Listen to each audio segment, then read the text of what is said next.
Sadhanas from Ribhu Gita by His Holiness Shri Swami Shantananda Puri Maharaj. Chapter 3.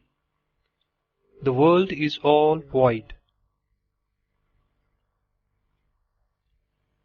The entire world, all the basic elements of which it is made, and the mind, intellect, ego, etc., are all only an appearance and have no real existence, like the horns of a hare. Similarly, destruction, birth, truth, the world, virtue, sin, success, delusion, lust and anger, greed, attachment, fortitude, and the instructions of a master to disciple are all false and have no real existence of their own. There is no I or you or the world. There is no beginning, end or middle. The past, present and future have no real existence like the horns of a hare. All the three bodies, the gross, subtle and causal, and whatever is seen are all unreal. The enjoyer, the objects of enjoyment, the control of mind, self-inquiry, contentment, the do's and don'ts of disciplines, all movements, the ears, the eyes, the body, inertia, the gods like Vishnu and Shiva, the longing for liberation are all unreal like the horns of a hare. All the sense of cognition like eyes, etc., their qualities, all the senses of action like the hands and feet, all the states like the waking state, the dream state, etc., all the 24 basic principles, the 4 qualifications prerequisite for entering into the spiritual field, all the worlds, all the beings, all the dharmas, that is, virtuous acts, all ignorance, all learning, all stations of life, that is, bachelor, householder, etc., all castes, like Brahmins, etc., all holy places and rivers, all the Vedas, that is, scriptures, and all the sciences are all unreal like the horns of a hare.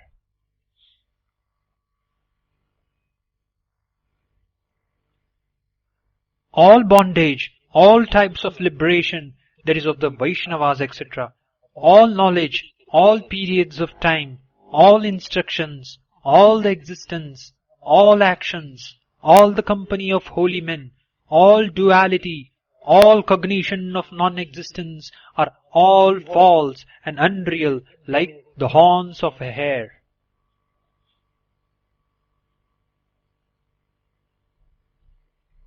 Whatever we see and perceive in this world, whatever we hear from the Guru, that is the Master, are all unreal. Whatever we meditate on, whatever we think of, and whatever we decide through the intellect are all unreal.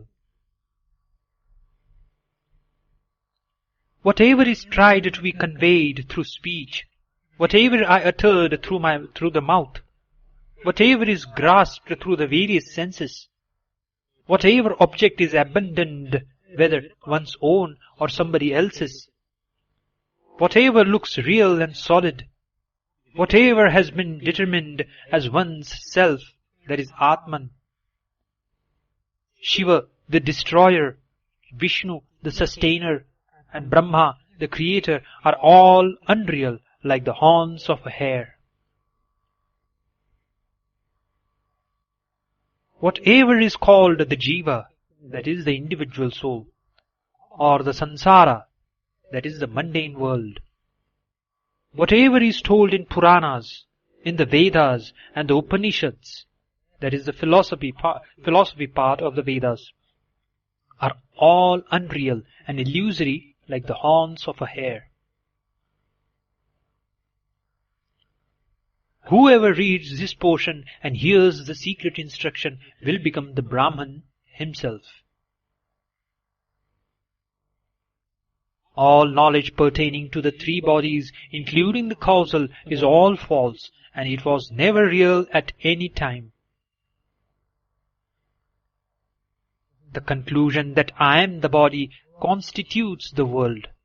It is the ignorance, it is the impure vasana, that is, past impressions. It is the jiva, that is, individual soul, which constitute the mind. In other words, it is the ignorance that has assumed all these forms like mind, jiva, etc. The idea that I am the body is the limiting adjunct, causing all unhappiness and miseries, constitutes death, is inauspicious, the greatest sin, and constitutes all defeats. It is the greatest disease, it is the great delusion, it is that which leads to the world being wrongly considered as real. It is the mind which has become the samsara, that is, the world of relationships. Whatever little gives unhappiness by just thinking of it, whatever little of the world we think of, whatever little desire or impurity we think of, whatever little sin we think of, is all considered as a great disease. Whatever little thought there is, it is called the great delusion. It is also categorized as one of the three miseries, that is, personal, interpersonal, and due to an act of God. Whatever little is thought of being done is all lust and anger. Whatever little is being done is all unhappiness, is all relationship, a great delusion where the world is considered as real.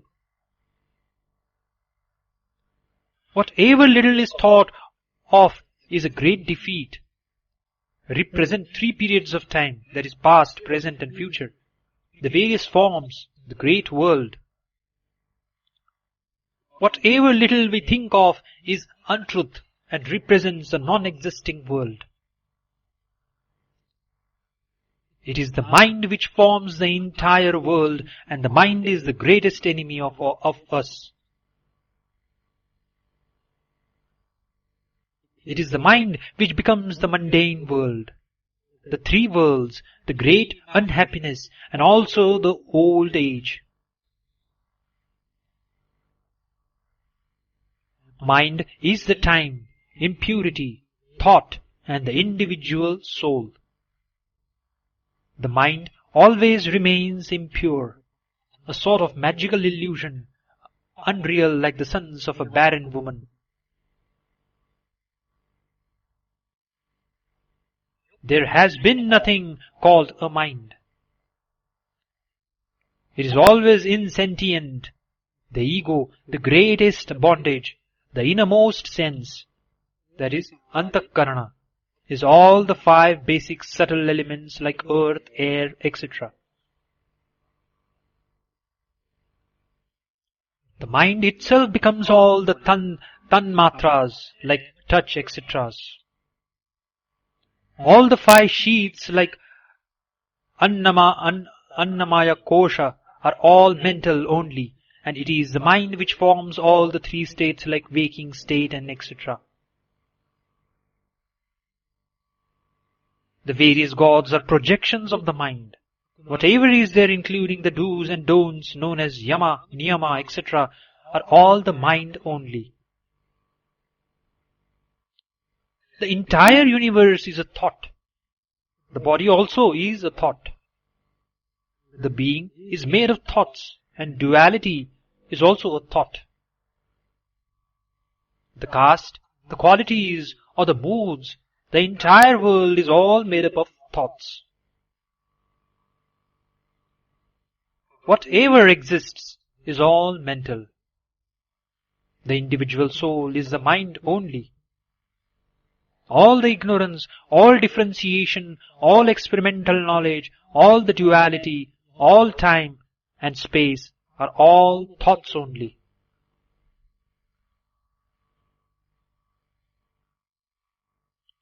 This body is a thought. So also is the vital breath, that is prana. The contemplation and listening, the heaven and hell, the consciousness, the self-remembrance, the contemplation of the ultimate truth, the Brahman, are all only thoughts.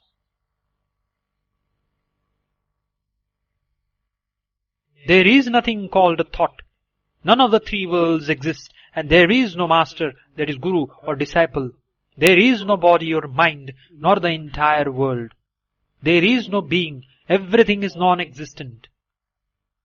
The one who listens to this portion verily becomes the Brahman, that is, the Supreme Being.